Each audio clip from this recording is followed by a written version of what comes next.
Hello, Rabbi. Hello, Joe. So, at this time of year, I find myself forcing myself to resist the impulse to ignore all these sales notices that I get in my email and in my text, and as I drive past one store or another, because now is the best time, and Black Friday is the best time to get your best possible deal. And everybody wants you to buy it now because you lose money if you don't get it right away. Isn't that just the false consumerism that our society has fallen victim to? I think so. And I think part of it is we fall for it and it fulfills a psychological need because I want the newest, the best at the lowest price I can find, rather than stopping and saying, what do I need? Is my phone adequate for what I do? Not for what they're promising. I love the ads on TV showing people filming Hollywood movies on their phone. I don't know anyone that has the ability or the technique or the time to produce what the phone is luring us into. Phone takes good pictures. How is the phone doing now that you have? The phone you have takes great pictures. And the idea that you're going to be a Hollywood producer with your phone is far and in between. Now, if you're interested, then buy the phone. If you're indeed going to make movies, and this is very much our human nature. We want to think that we're professionals. We want to think that by buying the gear, by buying the expensive golf clubs, I'll be able to go on the pro circuit.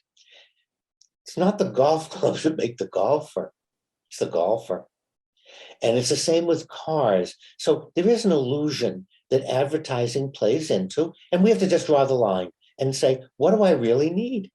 You know, when I'm writing, I could use Word for DOS or the original version of Pages since I have everything in Apple. I don't need any of the features. And when they update or upgrade, there's nothing I use.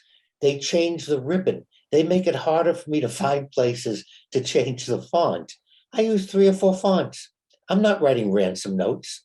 I don't need 1,000 fonts going out. I don't need an index. I'm not footnoting. But somehow there's a lure. If I have this, I view myself other than what I am. Just a little old country rabbi, retired chaplain. Well, I use the same analogy with hammers. I think of Tim Allen in that TV show he was on. Yes, I love Whenever I that. go to a hardware store and I see the wall with all the different kinds of hammers, and who needs more than one hammer? But I know I can intellectually I can grasp that there's a better hammer for doing roofs than for doing walls, or and different weights suit different people. But I never once in my life picked up a hammer to hammer a nail and said, gee, I wish this was a 2-inch longer handle, or that it was a 12 ounce as opposed to a 14 ounce. Is that something, what makes some people need that variety? No, Joe, it's not some people, it's all of us. We're human beings. And the hammer is a great example because we should use that same reasoning with the computer, with the phone, with a washing machine. Now, when something needs to be replaced, it's perfectly reasonable to replace it. Automobiles now have great safety features. So don't want to be driving a 56, 57 Buick on the interstate. Too dangerous. So we want something within 2 or 3 years because of the safety features, the lane avoidance, the radar, the controls. There's a valid reason for upgrading, but not every year, not even every 2 years. What we need to do with Cyber Monday coming is look at what do I need, not what I want, and not the illusion that if I buy the latest, greatest equipment. I used to play racquetball when I was younger, and my friend Bob and I were the worst racquetball players on the courts because everybody had these great matching outfits and bags and rackets and stuff.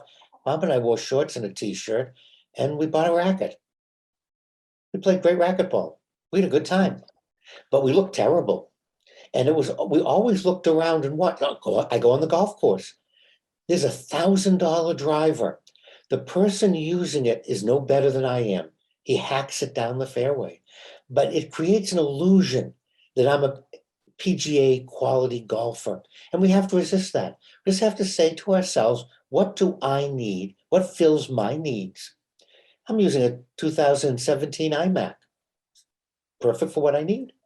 The new one is terrific if you're going to be doing videos and movies and a lot of things that you and I don't do. So why spend the money? So you're saying what we need to do is take a realistic perspective or view of what it is that we need. And I agree.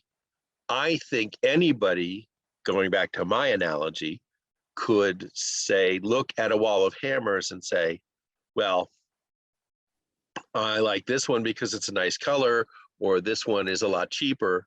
But computers is a whole different level of technical understanding.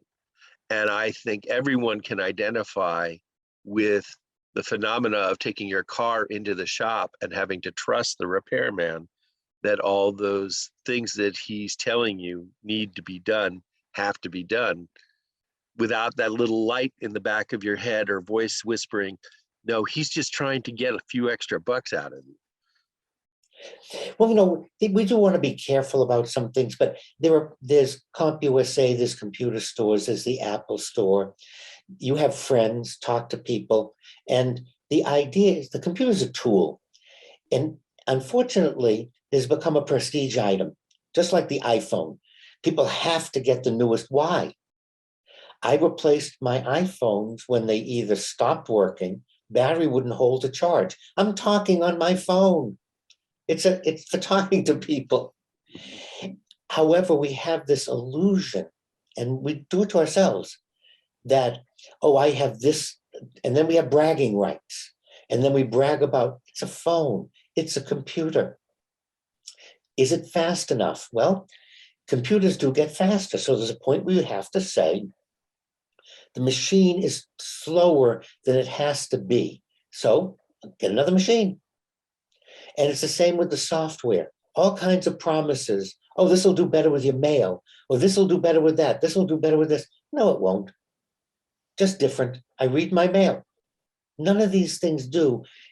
I just buy into it, right? Once again, Joe, we're back into the self and self-image. And we need I'm giving you, all of you watching, permission to be yourself. To say to the TV ad, I don't need that. I'm a good person. That's not going to increase my computer skill. I'm fine. And when things slow down or when I need to replace, I will. But for now, what I have is adequate, more than adequate. It fulfills my need. Well, one thing that always fulfills my need, Rabbi, is our conversations. Thank you once again for your wisdom and wit. And I will resist buying a new computer tomorrow. And I'll tell them it's all because of you. And anyone watching, if you would like some consultation, as you know, I'll always be glad to consult with you and talk to you about anything you may need or want.